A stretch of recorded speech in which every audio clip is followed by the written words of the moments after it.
উত্তৰ পূবৰ মূল প্ৰৱেশদ্বাৰ গুৱাহাটীৰ আঞ্চলিক বিজ্ঞান কেন্দ্ৰৰ চমু দৃশ্যাৱলী আপোনালোকক দেখুৱাবলৈ এই ভিডিঅ'টিৰ জৰিয়তে আমি চেষ্টা কৰিছোঁ।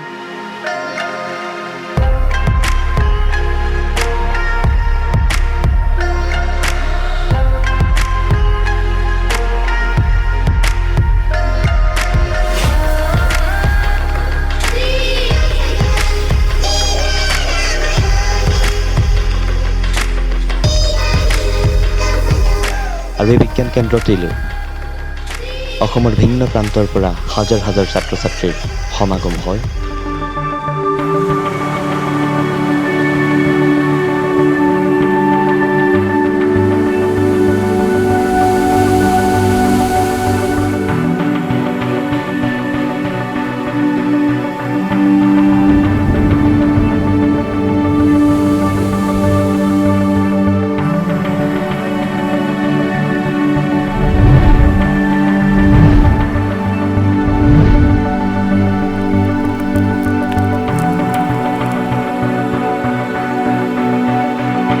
আৰু এই বিজ্ঞান কেন্দ্ৰটিৰ বিভিন্ন ধৰণৰ আহিলাসমূহ ইয়াত সুস্পষ্টকৈ আৰু ছাত্ৰ ছাত্ৰীসকলে বুজিব পৰাকৈ সংযোজিত কৰা হৈছে।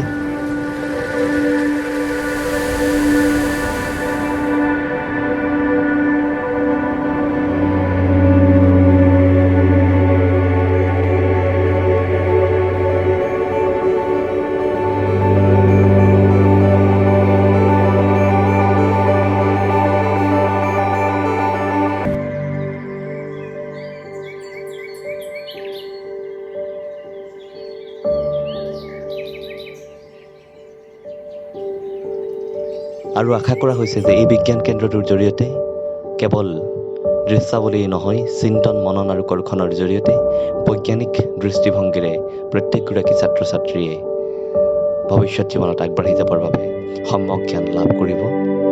আৰু শেষতে এটা কথাই ক'ব খুজিছোঁ, সাঁচিপাতে ভাষা দিব, চিফুঙে আশা দিব, ৰংঘৰে মেলিব দুৱাৰ, সমাজে সাৱটিব, মহান মানৱতা বিজ্ঞানে আনিব জোৱাৰ।